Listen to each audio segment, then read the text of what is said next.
Kayo po ba mga bossing ko ay isa sa mga mananaya or kaya po ay negosyante? Or napakaraming mga pangarap sa buhay. Bukod po sa inyo pong pagiging masipag, ay mainam na masubukan nyo po ito upang sa ganon, kung ano man po yung mga pinapangarap po ninyo ay kaagad ninyo itong makamtan. Kung halimbawa kayo naghahanap ng trabaho ay pwede nyo rin po itong gawin or ikaw ay may apply na papuntang ibang bansa ay pwede nyo rin itong gawin. Ngayon po ganito lang po inyo pong gagawin. Isusulat nyo po ang inyong tunay na pangalan. Halimbawa ako po, isusulat ko Apple Pagyo. Yan. At pagkatapos mga bossing ko, isulat po natin dito, halimbawa ikaw ay mananaya.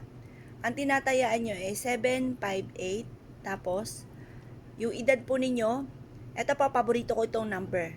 Tapos edad ng anak po ninyo at edad ng inyo pong isa pang anak. O, kung ilan po yung anak po ninyo. Pero syempre, pipili kayo, 6 na number lamang.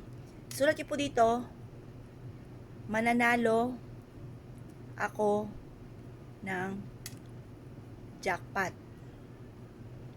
Yan. Sulat niyo po ito.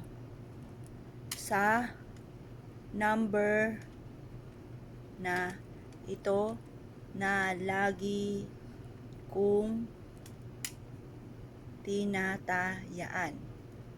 Yan. Pwede rin naman po sabihin niyo po dito na magkakaroon ako ng bahay. Magkakaroon ako ng bahay or ng malaking bahay. Tapos, magkakaroon ako ng negosyo.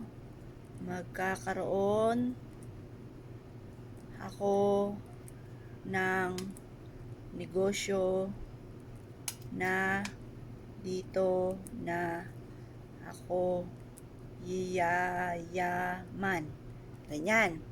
Pagkatapos mga bossing ko ay maghanda po kayo ng bigas mga bossing. Mga ilang buti lang po ng bigas mga bossing ko ang inyong ilalagay. Makapangyarihan po yan mga bossing ang ating bigas. Yan. At pagkatapos ay maghanda po kayo mga bossing ko ng barya. At sasamahan nyo rin po ito ng kaparanggot na asin. Yan, matutupad lahat ang aking kahilingan.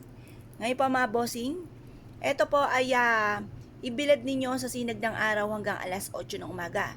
Gawin nyo po ito nang walang kahit sino man ang nakakakita o nakakaalam.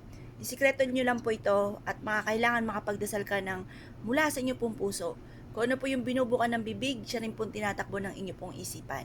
At syempre, sasabayan natin ang sipag at syaga, double time sa pagkayod. Mapapasin nyo po mga bossing ko na iaadya kayo nito kung saan lagi kayo suswertihin at matutupad ang mga pangarap. May mga bagay na darating sa buhay ninyo na hindi inaasahan. Matapos nyo po itong gawin, i-mindset nyo na kayo magiging matagumpay. Simula na ito ng tagumpay po ninyo. Ngayon pa mga bossing ko kayo pinaniwala at nais nyo po itong gawin, huwag na po kayong magpatumpik-tumpik pa. Subukan nyo po ito, proven po ito na napakaswerte. Kaya kung kayo pinaniwala mga bossing, ay siya. Good luck po sa inyo po lahat.